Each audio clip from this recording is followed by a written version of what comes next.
খুব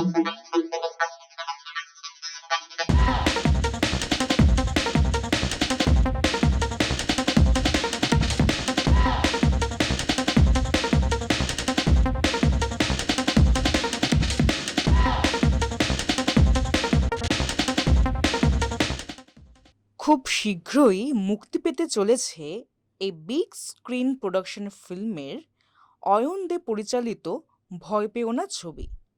ইতিমধ্যেই দর্শকদের সামনে এসেছে এই ছবির আইটেম গান, আর এই গানে দেখা গেছে দর্শনাকে। দর্শনা সকলের মন জয় করে নিয়েছে, কিন্তু এই ছবির মুখ্য চরিত্র শ্রাবন্তী চ্যাটার্জি, সে কি বলছে এই ছবি নিয়ে, চলুন শুনে নি। দর্শকরা কিন্তু তোমাকে দেখে একদমই ভয় পায় না, আর তোমার এখানে যে চরিত্র, সেই চরিত্র সম্বন্ধে একটুখানি দর্শকদেরকে। আমার চরিত্রের নাম হচ্ছে অনন্যা। অনন্যা একজন বাড়ির বউ, তার সাথে একটা কোম্পানিতে কর্মরতা, আর ফ্যামিলির মধ্যে সবে বিয়ে হয়ে এসছে একটা বাড়িতে। আকাশ ওর বর, মানে ওম। আর তারপর কি হচ্ছে ফ্যামিলিতে এসে, ওকে অ্যাকসেপ্ট করছে না করছে না, সেটা ভয় পেও না দেখে বলতে হবে। আচ্ছা, এইখানে আমার চরিত্রের নাম হচ্ছে আকাশ চ্যাটার্জি, ডক্টর আকাশ চ্যাটার্জি। আমার এখানে স্ত্রী শ্রাবন্তী। তো শ্রাবন্তী নাম, চরিত্রের নাম হচ্ছে অনন্যা। পুরো গল্পটাই হচ্ছে আমি, আমার স্ত্রী, আমার মা, আমার বোন, আমার বাড়ির যিনি আর কি চাকর রয়েছেন, সবাইকে নিয়েই একটা ঘটনাসূত্রে গল্পটা এগোচ্ছে, এবং কিছু কিছু মিস্ট্রিজ আনফোল্ড করতে করতে এগোচ্ছে গল্প। এন্ড অফ দ্য স্টোরি গিয়ে অ্যাকচুয়াল ফাইনাল মিস্ট্রিটা আনফোল্ড হবে, সেটা এখন বলতে পারছি না, সেটার জন্য মুভি দেখতে হবে। এক্সপিরিয়েন্স কেমন? দারুণ এক্সপিরিয়েন্স, মানে অনেক দিন ধরে চাইছিলাম এরকম একটা গানে পারফর্ম করতে, মানে সিনেমার জন্য, এবং সেই সুযোগটা এই ফিল্মের মাধ্যমে পেয়েছি। এই গানটায় তো খুব মজা হচ্ছে। এর আগে কি এরকম কাজ করেছো নাকি? না না, আইটেম নাম্বার কখনো করিনি, প্রথমবার এরকম একটা আইটেম নাম্বার করছি। আর আমি লাকি যে আমি এরকম একটা টিম পেয়েছি এবং এত সুন্দর একটা পেপি সং পেয়েছি। আমরা কলকাতা কোনো অংশে কম নেই কারোর থেকে, সেটা দেখানোর জন্যই আজকে আমরা এত তামঝাম সেট তৈরি করেছি। আশা করি সবার ভালো লাগবে। আমরা এই গানটা চেষ্টা করেছি বলিউড লেভেলে আনার। শুটিং আমরা শুরু করেছি প্রায় 12টা থেকে, একটু লেটই শুরু করেছি।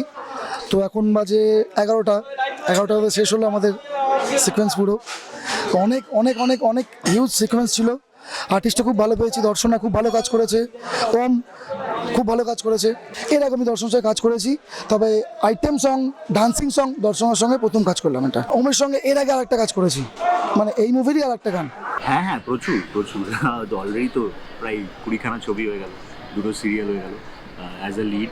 তো এইটায় যে ক্যারেক্টারটা আছে, এটা ওমের বন্ধু, মানে আমি ছোটোবেলার বন্ধু ওমের, এবং যত ক্রাইসিস হয়, যা কিছু হয়, ওর সুখের দুঃখের দুদিকেরই আমি সাথী।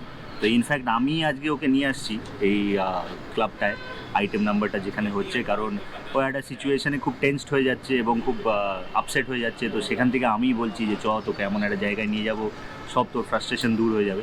তো আমি ওকে এনজয় করাতে নিয়ে আসছি, এবং আমরা দুজনা ছোটোবেলার বন্ধু, একই সাথে একই কলেজে এবং একই হসপিটালের ডক্টর। তো আমি সবসময় আর কি ওর সাথে, ও কী বলবো, মানে ম্যান ফ্রাইডে আর কি, ক্রাইসিস হলে যার কাছে যায়, তো সেই ক্যারেক্টারটা আমি করছি। তো ছেলেটা খুব জলি, ছেলেটার নাম অমর্ত্য, এবং খুবই জলি ক্যারেক্টার, খুবই কী বলবো, বাবলি, খুবই চিয়ারফুল, আর সবাইকে সবসময় চিয়ার করে রাখার চেষ্টা করে, স্পেশালি ওমকে খুব চিয়ার করে রাখার চেষ্টা করে। কেমন লাগলো এই পর্বটি অবশ্যই জানাতে ভুলবেন না। কোথায় থেকে দেখছেন সেটাও আমাদের জানাবেন, তাহলে আমরা বুঝতে পারবো কত দূর আমরা পৌঁছতে পারলাম। দর্শকদের কাছে আমাদের বিনীত অনুরোধ, আমাদের চ্যানেলটি সাবস্ক্রাইব করুন এবং পাশে থাকা বেল আইকনটি প্রেস করে অল নোটিফিকেশন অন করে রাখুন। আমাদের ফেসবুক এবং ইনস্টাগ্রামে ফলো করে রাখুন, যাতে আপনাদের কাছে সবার আগে আমরা পৌঁছে যেতে পারি খুব দ্রুত। পর্বটি আপনাদের ভালো লেগে থাকলে লাইক, কমেন্ট এবং শেয়ার করতে ভুলবেন না, তবেই আমাদের প্রচেষ্টা সার্থক হবে।